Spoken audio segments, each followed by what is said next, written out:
కేరళ మల్లువుడ్లో జరిగినటువంటి యొక్క casting couch వివాదం ఇప్పుడు రచ్చరచ్చగా మారింది. అయితే ఈ రచ్చ అక్కడితో ఆగకుండా తెలుగు ఇండస్ట్రీకి కూడా పాకేలా చేసింది సమంత. మొత్తానికి సమంత వ్యాఖ్యల్ని ఎలా చూడాలి? ఎందుకంటే తెలుగులో కూడా దీనికి సంబంధించి కొంత చర్యలు తీసుకోవాలంటూ సమంత చేసిన వ్యాఖ్యలు కనుక ఆంతర్యం ఏంటి అనే దానిపైన మనతో పాటు సీనియర్ జర్నలిస్ట్ హేమసుందర్ గారు ఉన్నారు. వారిని అడిగి తెలుసుకుందాం. సార్ నమస్తే. సార్, మల్లువుడ్లో జరిగినటువంటి ఒక కేరళలో జరిగిన ఒక ఇన్సిడెంట్ ఏదైతే భావన జరిగిందో అక్కడి నుంచి ఆ నేపథ్యంలో జరుగుతున్నటువంటి ఇష్యూ అని చెప్పేసి అనుకోవచ్చు. ఇప్పుడు కాస్టింగ్ కౌచ్ అనేది చాలా కాలం తర్వాత మళ్ళీ బయటపడిందని చెప్పి కానీ ఇది కేరళకు మాత్రమే పరిమితం కాబోతుంది అని చెప్పేసి అనుకుంది కాస్త సమంత ఎందుకని తెలుగులో కూడా కాస్టింగ్ కౌచ్ అనే విషయం పైన చర్చించాలి, లేదా దీనిపైన దృష్టి పెట్టాలి అని చెప్పేసి అంటుంది. అంటే ఇక్కడ ఏదో జరిగిందా అనేటువంటి ఒక అనుమానాలు అయితే బాగా రేపుతున్నాయి. ఇది ఎక్కడ ఆగుతుంది? ఇది ఓన్లీ సమంత వరకేనా, లేదా మిగతా పూర్తిగా ఇండస్ట్రీ వరకు వ్యాప్తి చెందుతుందా అంటే ఏం చెప్తారు? సమంత మాటల్లో చాలా అర్థం చాలా లోతుగా ఉంది. అంటే ఆవిడకి ఏమైనా అనుభవాలు ఏమన్నా చెప్తే బాగుండేది. ఒకటి, ఆవిడ ఈ రకమైన ఎలిగేషన్ చేసింది. అంటే ఇక్కడ కూడా కమిటీ వేయండి, అక్కడ హేమ కమిటీ రిపోర్ట్ ఎట్లా వేశారో ఒక రిపోర్ట్ ఇచ్చిందో తెలుగు ఇండస్ట్రీకి సంబంధించి కూడా ఒక కమిటీ వేయండి అంటూ ఆవిడ చెప్పడం అనేది కొంత వివాదాస్పదంగా మారింది. అది అంటే ఆవిడ కూడా భవిష్యత్తులో అంటే రేపు ఎల్లుండి రాబోయే కాలంలో ఆవిడ ఏమైనా కొన్ని ఎలిగేషన్స్ చేసే అవకాశం కూడా లేకపోలేదు. అది పని చోట్ల ఉన్న సమస్యే. మల్లువుడ్లో జరిగినా, లేకపోతే ఇక్కడ టాలీవుడ్లో జరిగినా, కోలీవుడ్లో జరిగినా కానీ ఈ సమస్య అన్ని చోట్ల ఉన్న సమస్యే. ఇప్పుడు రాధిక గారు స్పందించారు, అలాగే కుట్టి పద్మిని గారు కూడా తమిళనాడు నుంచి కుట్టి పద్మిని, తెలుగులో చాలా సినిమాలు ఉన్నాయి. ఆవిడ కూడా స్పందించి ఒక స్టేట్మెంట్ ఇచ్చారు. అలాగే నటి ఖుష్బూ కూడా స్టేట్మెంట్ ఇచ్చారు. ఇప్పుడు రాధిక గారు అనేది ఏంటంటే, మనం గుట్లవల్లి ఇంజనీరింగ్ కాలేజీలో కెమెరాలు, సీక్రెట్ కెమెరాలు పెట్టారు అని ఎట్లయితే వివాదం వచ్చిందో దీన్ని ముడిపెట్టి సినిమా నటులు ఉండే క్యారవాన్లో కూడా సీక్రెట్ కెమెరాలు పెట్టి వీళ్ళని అల్లరి చేస్తున్నారు అనే ఆరోపణ. ఇది కొత్త ఆరోపణ. ఇప్పుడు దాకా ఏంటంటే మనకి ఇంజనీరింగ్ గుట్లవల్లి ఇంజనీరింగ్ కాలేజీలో అనుకున్నాం, కానీ ఇప్పుడు అది కూడా దీని కింద వస్తుంది. ఈ కాస్టింగ్ వచ్చి ఇలా ఇలాంటి దీని కింద వస్తుంది. క్యారవాన్లో ఇలా జరుగుతుందనే విషయం ఎవరు తెలియదు. అంటే నేను ఒక మలయాళ ఇండస్ట్రీకి నేను షూటింగ్కి వెళ్ళినప్పుడు కొంతమంది ఆ ఫోన్లు చూసుకుని నవ్వుకుంటున్నారు. ఏంటని వాకప్ చేస్తే నాకు తెలిసింది ఇదని చెప్పి రాధిక గారు స్టేట్మెంట్ ఇచ్చారు. కాబట్టి క్యారవాన్లో కూడా వీళ్ళు ఏమైనా బట్టలు మార్చుకోవాలన్నా లేకపోతే ఏమైనా చేయాలన్నా కానీ ఇబ్బంది అవుతుంది. మా ప్రైవేట్ స్పేస్ ఇక మేము బయట షూటింగ్లో స్పాట్లోనే ప్రైవేట్ స్పేస్గా భావించాల్సి వస్తుందని చెప్పి రాధిక గారు అన్నారంటే ఈ వ్యవహారం ఇంకా దీంట్లో చాలా లోతుగా వెళ్తే చాలా అంశాలు బయటపడే అవకాశం అయితే కనిపిస్తుంది. అయితే సాధారణంగా మహిళలు ఎవరైతే ఉన్నారో వాళ్ళకున్న సమస్యలు అంత త్వరగా బయట పెట్టరు, కానీ ఇలాంటి సమస్యలు వచ్చినప్పుడు మాత్రం వాళ్ళు ఎక్కడ కూడా ఆగరు. కానీ ఎందుకని సినీ ఇండస్ట్రీలోనే ఇవి ఎక్కువగా వెలుగు చూస్తున్నాయంటే రంగుల ప్రపంచం కాబట్టి ఇంతగా కనిపిస్తుందా, లేదంటే ఎలా చూడాలంటారు దీన్ని? ఇక్కడ ఆడవాళ్ళది తప్పు ఉంటుంది, మగవాళ్ళది తప్పు ఉంటుందండి. కాకపోతే అవకాశాల పేరుతో ఎరేసి వాళ్ళని వాడుకోవడం అనేది ఇక్కడ జరుగుతుంది. అందువల్ల ఎక్స్ప్లాయిట్ అవుతున్నారు వాళ్ళు. అదే కోపం ఉంటుంది, ఇంకా వేరే ఇతరత్ర కోపం ఏమి ఉండదు. కాబట్టి వాళ్ళ సమంత ఆరోపించినా, రాధిక ఆరోపించినా, కుట్టి పద్మిని గారు చెప్పిన స్టేట్మెంట్ ఇచ్చినా, లేకపోతే భావనకు జరిగిన అంశాన్ని మనం 2017 అంశాన్ని దగ్గరికి వెళ్ళినా కానీ అంటే ఆ కిడ్నాప్ దాకా వెళ్తున్నారు. భావన కిడ్నాప్ చేశారు. ఇప్పుడు సమంత విషయంలో ఇట్లాంటి ఎలిగేషన్స్ బయటికి రావడం, ఉన్నవి లేనివి బయటికి రావడం వల్ల కూడా వీళ్ళ వివాహ జీవితాల మీద ప్రభావం చూపిస్తున్నాయి. కొంతమంది ఉన్నవి లేనివి బయటికి చెప్పడం వల్ల కూడా ఇప్పుడు సమంత నాగ చైతన్య విడాకుల విషయంలో కూడా ఏం జరిగింది, తెర వెనుక ఏం జరిగిందని ఎవరికి తెలియదు. ఇప్పుడు ఉన్నాయి లేని కల్పించి చెప్పొచ్చు కదా, చెప్పడం వల్ల కూడా గ్యాప్ ఏర్పడిపోద్ది. ఒక్కొక్కసారి భర్తకి భార్యకి మధ్యలో గ్యాప్ ఏర్పడడానికి కారణం ఇలాంటివి లేనిపోయి కల్పించి చెప్పడం వల్ల కావచ్చు.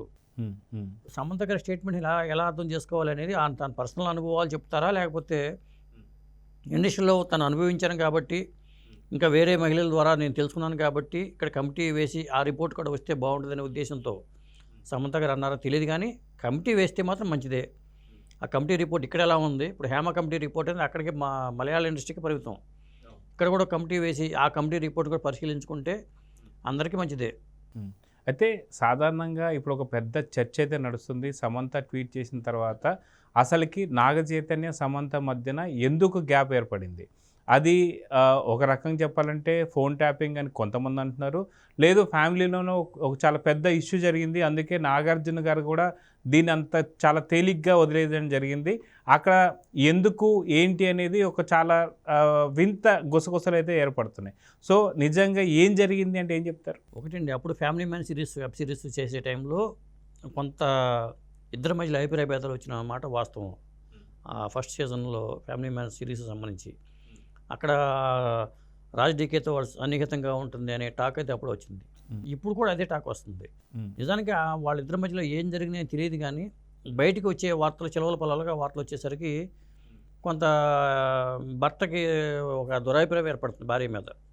సమంత విషయంలో అలాంటిది ఏమైనా జరిగిందా అనేది ఒకటి ఆలోచించాల్సిన అంశం. అలాగే తన సన్నిహితంగా ఉండే మేకప్ మెన్, కాస్ట్యూమర్ ఎవరు ఉన్నారు, అదంతా కూడా సన్నిహితంగా ఉంటున్న ఫోటోలు కూడా బయటకు వచ్చినాయి కొన్ని. ఆ తర్వాత వీళ్ళు ప్రైవేట్ రిపోర్ట్ వేసుకోవడం, సమంత నాగ చైతన్య లేకుండా అక్కడ కొన్ని ఫోటోలు లీక్లు అవడం, ఇట్లాంటివి కొన్ని జరిగినాయి అప్పుడు. అంటే ఈవిడ ఇప్పుడు ఈ కమిటీ వేయమని ఎందుకు అంటున్నారో తెలియదు, కానీ మొత్తానికి కమిటీ వేస్తే మరి చాలా విషయాలు బయటికి రావాలి. అంటే ఈ కమిటీ వేయడం వల్ల ఓన్లీ తన ఫ్యామిలీలో జరిగిన విషయాలు మాత్రమే బయట పెట్టుకోదలుచుకుంటుంది అనుకోవచ్చా సమంత? ఎందుకంటే తన ఫ్యామిలీ ఒకటంటే తన ఫ్యామిలీ కూడా మొత్తానికి పూర్తిగా సినీ ఇండస్ట్రీకి సంబంధించిన వాళ్ళే. వాళ్ళ గురించే బయట పెట్టుకోదలుచుకుంటుందా, లేదా సినీ ఇండస్ట్రీలో బయట వ్యక్తుల నుంచి జరిగినటువంటి ఒక సంఘటనలు బయట పెట్టదలుచుకుంటుందా అంటే ఏం చెప్పొచ్చు? అంటే సినిమా ఇండస్ట్రీలో ఇలాంటి వ్యక్తులు ఉండాలని చెప్పదలుచుకోవడం ఆవిడ ఉద్దేశం. చాలా అప్పుడు శ్రీరెడ్డి ఇష్యూ జరిగింది గతంలో. ఆ తర్వాత చాలా సంఘటనలు ఉన్నాయి, బయటికి రాని అంశాలు చాలా ఉంటాయి. అందరూ చెప్పుకోరు కాబట్టి, అంటే చెప్పుకుంటే కొంత న్యాయం జరుగుతుందనేది. న్యాయం జరుగుతుందా లేదంటే మనది వేరే విషయం. ఇది కమిటీల వరకు వస్తుంది, కమిటీ ఏదో రిపోర్ట్ ఇస్తుంది, అంతవరకు జనం చర్చించుకోవడానికి బాగానే ఉంటుంది. చివరికి వచ్చేసరికి ఎవరికి న్యాయం జరగదో అది వేరే విషయం. కానీ దాని ఇంకా మరీ అంత అలరి చేసుకోవడం వల్ల అవుతుంది. కొత్తగా ఇండస్ట్రీ రావాలనుకునే వాళ్ళకి, ఎవరైనా కొత్తగా తెలుగు అమ్మాయిలు కానీ ఎవరు రావాలనుకునే వాళ్ళకి ఇది భయం కల్పించే పరిస్థితి వస్తుంది. ఇండస్ట్రీ అంటే ఇలా ఉంటుందా అందరికీ తెలిసిందైనా కానీ, గతంలో మరి జమున గారు కానీ, వాణిశ్రీ గారు కానీ, మన కృష్ణకుమారి గారు, షావుకార్ జానకి అందరు తెలుగు వాళ్ళే కదా. మరి ఎప్పుడో తెలుగు వాళ్ళు వచ్చి ఇండస్ట్రీకి వచ్చి చేశారు, మంచిగా బతికారు వాళ్ళు. కానీ ఇప్పుడు చాలామంది తెలుగు అమ్మాయిలు రావట్లేదంటే కారణం ఏంటి?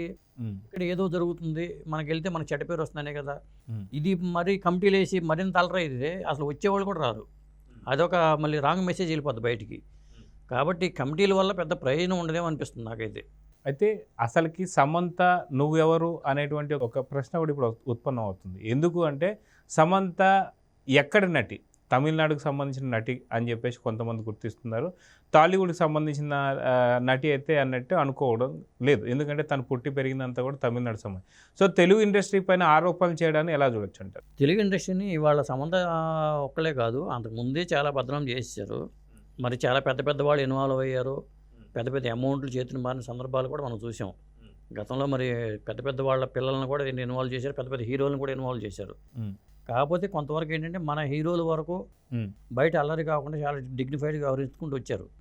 అదే మరి మలయాళ సినిమా ఇండస్ట్రీలో మరి కొంతమంది నటులు, ఆ సిద్దికి అనే నటుడు మా దాంట్లో ఉన్నాడు, అతను అటువంటి మీద ఆరోపణలు ఉన్నాయి.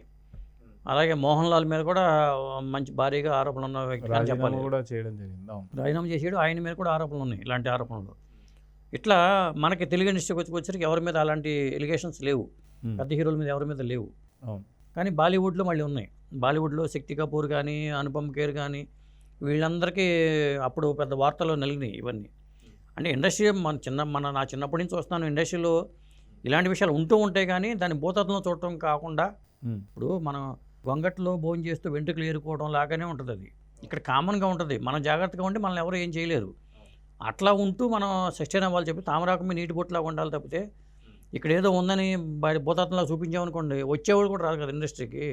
అయితే సమంత సంబంధించి తను ఇక్కడ నటి కాదు కాబట్టి సమంత టాలీవుడ్ మీద చేస్తున్నటువంటి ఒక ఆరోపణల్ని ఎలా చూడాలి? దీన్ని నిజంగానే cine industry, Telugu cine industry సీరియస్గా తీసుకోబోతుందా అంటే ఏం చెప్తారు? తీసుకోవాలి మరి. ఎందుకంటే ఒక నటి ఇక్కడ చాలా సినిమాలు చేసిన నటి, ఒక స్టార్డమ్ ఉన్న నటి ఆరోపణలు చేసినప్పుడు మనకి కమిటీ వేద్దాం అంటారు. సాధారణంగా ఇంటర్నల్గా చర్చించుకున్న విషయాలు వేరే విషయాలు చర్చించుకుంటారు, బయటికి మాత్రం వేద్దాం కమిటీ అంటారు. ఏముంది, ఒక కమిటీ వేస్తారా, కమిటీ రిపోర్ట్ వస్తుంది, తర్వాత ఏం జరుగుతుందనే తర్వాత విషయం. కాబట్టి ఇది ఏంటంటే చర్చించుకోవడానికిను డిస్కషన్స్ వరకే పనికి వస్తుంది తప్పితే కార్యాచరణలో మాత్రం పెద్ద ఉపయోగపడదు. దానివల్ల ఇంకా రాంగ్ మెసేజ్లు వెళ్ళే అవకాశం అయితే ఉంది. సో మొత్తానికి సమంతకు సంబంధించినటువంటి ఇష్యూ ఈ రోజు తాగనుందా, లేదా దీని మీద ఇంకా చాలామంది స్పందించబోతున్నారా? ఇది ఇంకా చాలా పెద్ద రచ్చ కింద మారబోతుందా అంటే మీ యొక్క ఊహాగానాలు ఎలా ఉన్నాయి? గతంలో కూడా చాలా రచ్చ కింద మారిందండి. గతంలో ఒక ప్రముఖ ఎగ్జిక్యూటివ్ నిర్మాతగా వ్యవహరిస్తున్న వ్యక్తి మీద ఆరోపణలు వచ్చినాయి.